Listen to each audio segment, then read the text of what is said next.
In the mid-1960s, Southern-style superstock and FX drag racing was a weekly event at the Phenix Dragway in Phenix City, Alabama. Every Sunday, the superstockers and factory experimental cars would tow into Phenix City Dragway to wage war on the asphalt quarter-mile drag strip. You could expect to see some nationally known drivers and a bunch of local heroes hoping to carve their name into the record books. Once the cars cleared safety inspection, they would make a pass down the track to check everything out. And here comes Pete Mount in the Cook Motor Company 64 Ford Thunderbolt out of Panama City, Florida. Over in the lanes, we see John Donaldson, driver of the Dixie Stripper Thunderbolt, and big deal Billy Jacobs, the former Roger Windemude Color Me Gone car. And what in the world was that sound? The big guy with the sunglasses is Jerry Coley, who's co-owner of Phenix Dragway.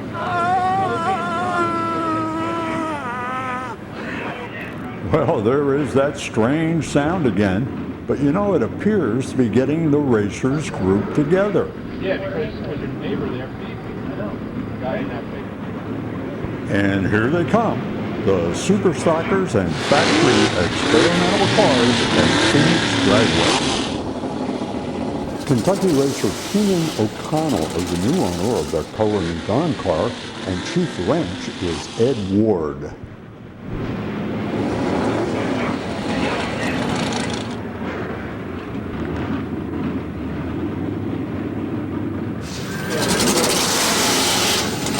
There's Mr. Plymouth, Robert Nance of Ringgold, Georgia.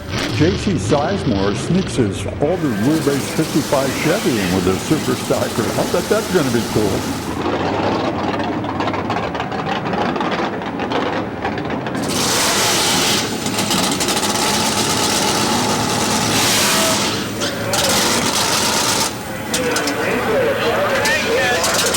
One of the more interesting characters in this group of drivers is Emmett Austin with his 64 Ford Fairlane Thunderbolt. Now in the magazines, he has been given the nickname Rattlesnake and Snake. Now let's meet Emmett Austin of Phenix City, Alabama. I'm standing here with Emmett Snake Austin. And Emmett, I've heard a lot about you throughout the years, but most of it was in the magazines, okay? The only time I got to see you is when we had a monthly magazine with a picture of that fantastic Thunderbolt that you had, and that was about it. Now I meet you, I'm honored, and I wonder if you could take a couple minutes to tell me a little bit about your history in drag racing. Can you do that for me? It's just been a world of fun. Is that right? From the start to almost finish. Yeah. And I've been accused of cheating by Billy Jacobs, and that's a lie. That's not a lie. That's not the truth. Well, somebody told me before, if you didn't cheat, you never won. That's so right. I don't know. So we just kind of got on the left edge a little bit. Did you really? A loose interpretation of the rules, as they say, huh? Now, where's it start for you? What's the first car that you have and you start racing? First one I had was a little pickup truck. Okay. Highway patrol car after that. A highway patrol car. What kind of car was that? Alabama highway patrol car where they sold the cars every year. Yeah. And so I bought me one of them. And you raced it? Raced it. That's great. And then? And then I got me a little Fairlane. That was a 63 Fairlane. I had one before then. Oh. I bought a 63 Fairlane. Yeah. And it was a good car. We ran a lot of good races. Right. Then Chrysler come out with the Dodge. I liked a little bit, so I bought me a Dodge. 63 Dodge? 63. 426 max wedge car? Right. How about that? I ran it for about 6 months. I was good enough to had some friends that Bob Ford, and they helped me get a car. Is that the Thunderbolt car? The Thunderbolt. Is that right? And that's one when they had the Phenix. Oh, like a high riser, 427 and a Thunderbolt. Yeah, I had a high riser. Did you get that car brand new from the factory? Yeah. Did you go up to Dearborn Steel tube for it? And that was a 4-speed car, wasn't it? Right. Yeah. All of them was 4-speed. Now your car ran a little bit better than most of the other ones, didn't it? Well, I think I worked more on it. Is that right? I had a parts place, a junkyard across from the drag strip. So right across from Phenix City. Yeah. And that gave me an advantage, so I could go over there at any time and run it, try it, day, night. Oh, a test track right across the street. A friend of mine had let me use it. So wow. Checked my timing, and we did good. Now, you have a little bit of a different understanding of wheelbase than what I had. When you were telling me the story, on that Thunderbolt, you're telling me it was the stock dimensions between the center lines, but you just relocated it, I guess, huh? See, I got a 3rd grade education. Yeah. 2 foot's 2 foot. So I didn't know no matter where it better. was, huh? I didn't know any better. Yeah. I just picked up a foot in front, dropped a foot in the back, and I got good traction. And it worked, right? And we mixed a little rosin with it, which they didn't know it would hold. Yeah. But rosin was good. Yeah, that worked real good for hooking those tires up, right? Those skinny tires that That's you had. when we could pick the tires up. Yeah. Tote the wheels. Wow. It was a good deal. Now you even put injectors on that car, didn't you? Put injectors. When the big motors come out, I went and I was going to run in with the big boys. So the Dodgers had injectors, so I went and had me a set of injectors made. Yeah. Run it. Wow. Put me a good cam in it. And they accused me of stroking it a little bit. Oh, I did thought they? I petted it a little bit. Well, you must have done pretty well with that car because you had a chance. I remember in the magazines, they showed your car racing out at Lyons Drag Strip in California. Now, how did you get here from Alabama all the way out to California with that car? We started at the bottom and went up. Did you really? We covered all the drag strips because we enjoyed it. Yeah. And we ran good enough that then they wanted to book us at different strips, and so it was good for Ford too, and Ford was helping me. They helped you out too.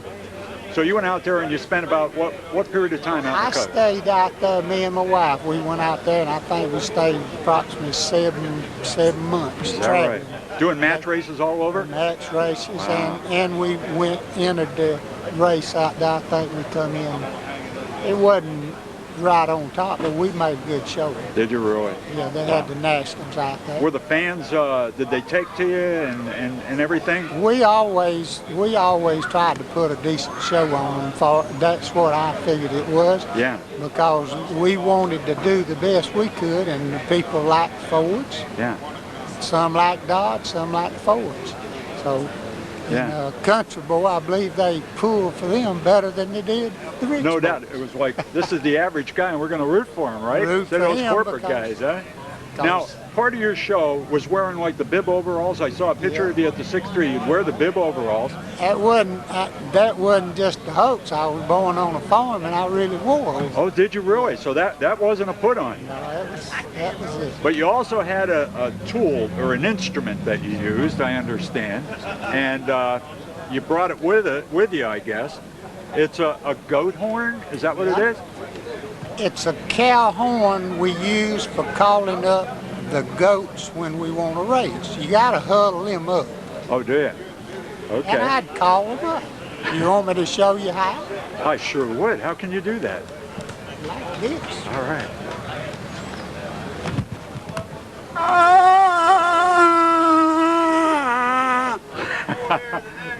I think they're calling for more there, Snake.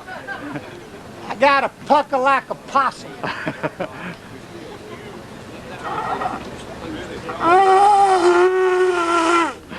Well, what do you think of that? All right. horn hadn't been blown in about 30 years. I have to Been a long get the time. cobs out of it. Been a long time. That's great. So you call the competition up to the line for you. Get Is them that up to the line, Get them up. hull So you them up. psych them out with that, I bet. We tried to.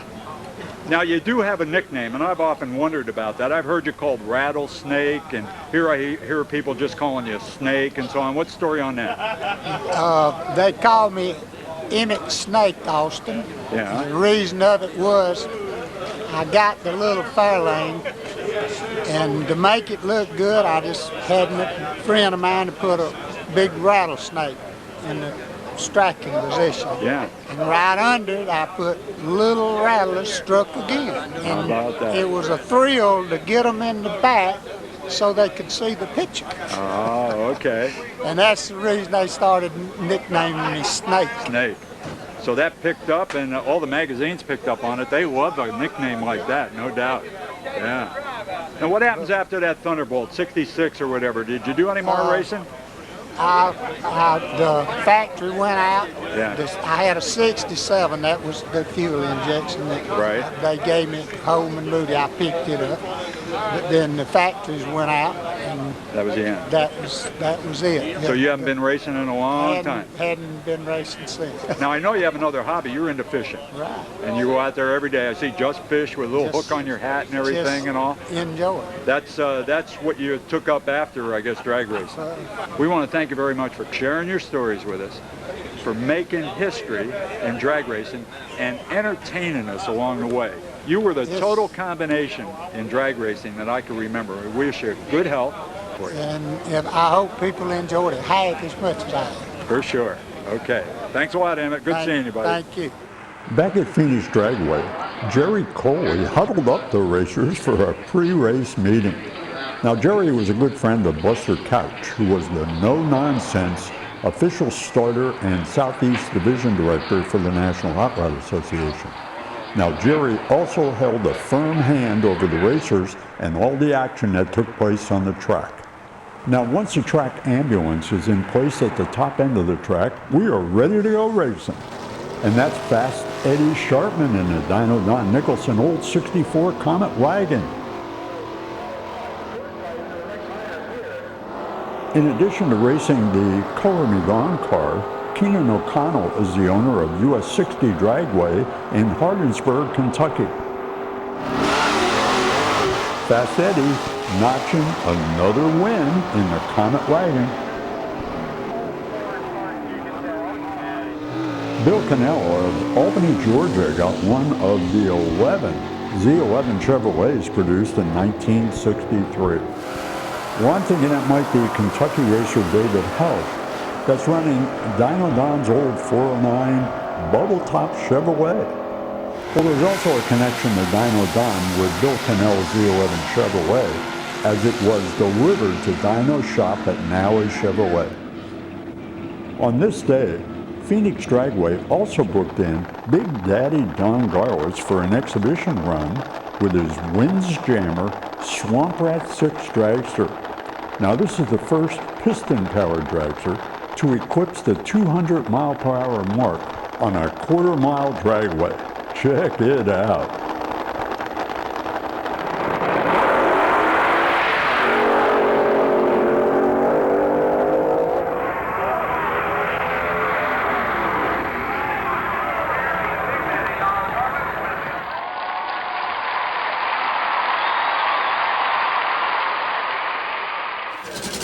Jay South of Birmingham, Alabama, is hoping to make his mark in the history books with his Hemi-powered Dodge out of Liberty Motors.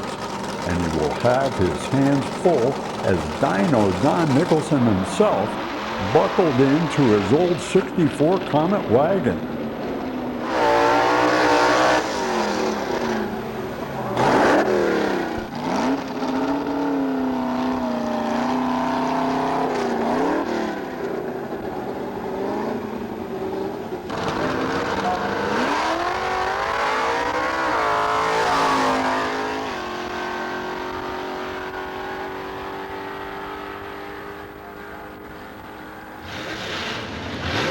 On the inside lane is Houston, Texas teenager Hank Taylor and his new A990 Plymouth named Mayflower 5. On the outside is the factory-backed Superstock automatic owned by Dick Housey of Birmingham, Michigan. Well, here comes Alabama racer J.C. Sizemore and his Goldenrod 55 Chevy Altered Wheelbase car. On the inside is Texas racer Don Gay and his 62 421 Pontiac. Arnold Tidwell of Nashville, Tennessee runs number 56 of 100 A990 Plymouth built in 1965.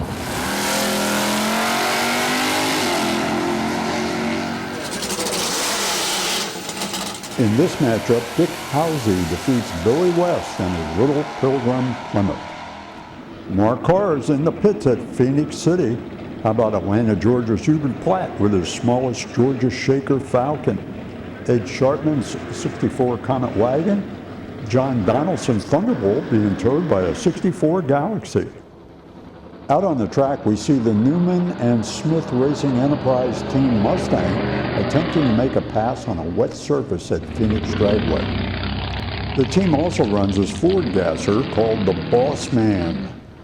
Right on the track, we get a look at the former AFX Mustang that Paul Norris drove for the Holman and Moody shop in North Carolina. Now, I'm not sure who was driving it on this day, but Mother Nature put an end to the racing program. Our final run featuring Emmett Austin took place at Biloxi Dragway in Biloxi, Mississippi, where we see Emmett taking on the Harry Dole Dodge. Now, Emmett developed mechanical issues on the run and the win went to Harry Dole. Now, Emmett passed away in early 2004, but his T-Bolt lives on, and I found it at the 2004 All Ford Show at Carlisle, Pennsylvania.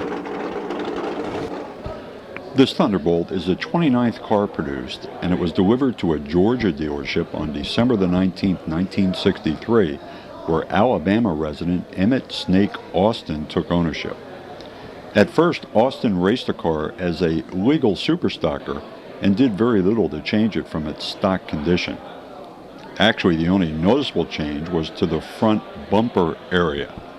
You know, being an early car, it came originally with a fiberglass front bumper, but NHRA made the factory change to a aluminum bumper, and here we can see how the front end was sort of cut away to accommodate the new bumper installation. The car was initially run with its Wimbledon white paint job, but soon thereafter it would go through a host of major appearance and mechanical changes. So let's meet its current owner and find out what took place. We're sitting here with Jack Hazelgren. And Jack, you have a car that has a lot of history behind it here at our T-Bolt reunion. This is the one that was campaigned by the late Emmett Snake Austin out of Alabama. Correct. This car's been through, I think, different phases as a T-Bolt, probably more phases than a lot of them. That's true. Changes color and changes the way it's put together. Can you tell us a little bit about the history of the car? Well, when I last talked to Emmett, he told me that, of course, he got the car white, and it was an automatic car, which is what he wanted, because he had raced a Dodge in '63, and he felt that the automatic was the way to go. Ford automatic did not work out, so he said about a month after he got it, he changed it to a 4-speed car. He also said that he didn't like white for a color. He thought that was too simple, too plain, and so he painted I think black. he called it sissy, didn't he, or something? Yeah, wussy. Oh, wussy car, Yeah, okay. white was a wussy color. Yeah, So he changed it to black about 2 or 3 months after he got it. how about that? He got the car December 19th of 1964. 63. Right. And he won the Mr. Stock Eliminator Daytona Beach NASCAR championship in February of '64. Wow, quite an accomplishment right off the bat with the car. Yeah, he only had the car about 2 to 3 months at that point in time. Eventually, I guess around 1965 or so, he started playing with a wheelbase in this car. Sometime in 65, is my understanding, he moved the rear wheels up about 10 to 12 inches and ran it in an altered wheelbase category. Wow. Also, I understand he ran it in that form with an injector system, high-rise injector. But eventually he goes really wild with a car in 1966? In 66, is my understanding, he bought the SOC 427 fuel-injected motor from Holman and Moody, and at that time he also changed the car to complete Altered Wheelbase, putting a solid front axle that was moved up about 4 inches, and raced it basically that way, match raced it. There probably isn't a lot of original steel left in the car. It's pretty much rebodied to get to this phase. Sure.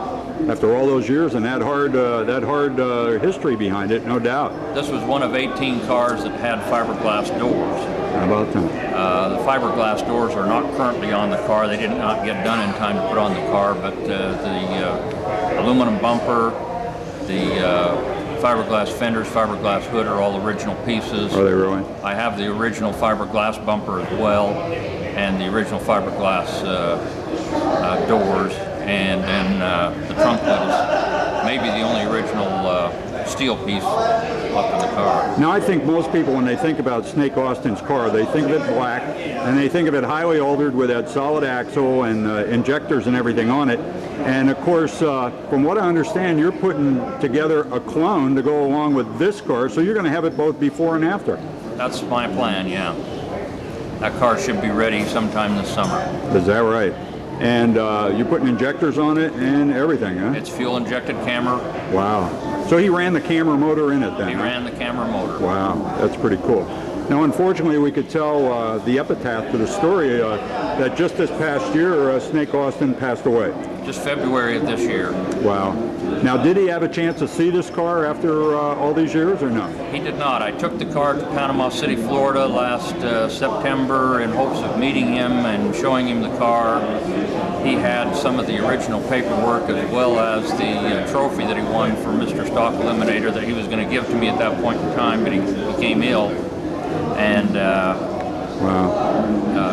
was put in the hospital and then later into a rest home and passed away in February. Oh, that's I never too did get bad. a chance to meet him. But I'm sure you talked to him on the phone about the car. I talked to him 3 or 4 times about the car. I bet he was excited. Oh, he was interesting to talk to. Oh yeah, quite a guy. Well, Jack followed through with his plan to build an Emmett Austin Altered Wheelbase tribute car, and I saw it for the very first time at the 50th Thunderbolt Reunion at Panama City, Florida in 2014. Man, I'll tell you, the car was absolutely beautiful, and it looked just like all the photos that I had seen in the magazines through the years.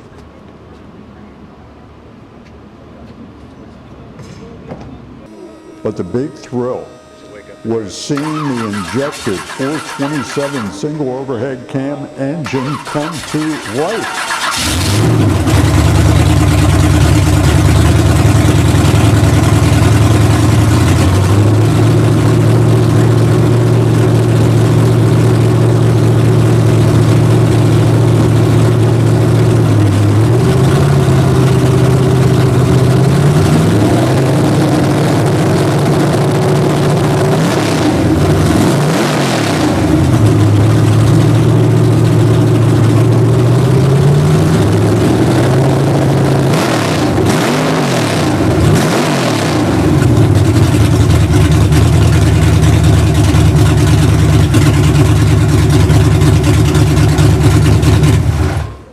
The crowning touch for Jack Hazelgren was receiving a Thunderbolt Challenge medallion from Charlie Gray, who served as the drag racing and stock car racing coordinator for the Ford Motor Company. Mr. Saul Stewart of Jackson, Alabama had 20 Thunderbolt 50th anniversary medallions made, and they were presented to a select group of people, including Jack Hazelgren. Now, this was a very special way to celebrate the 50th anniversary of the Ford Thunderbolt program. Thanks for watching this Beyond Video special presentation, and please consider subscribing to our channel. Once you get there, check out our other video clips.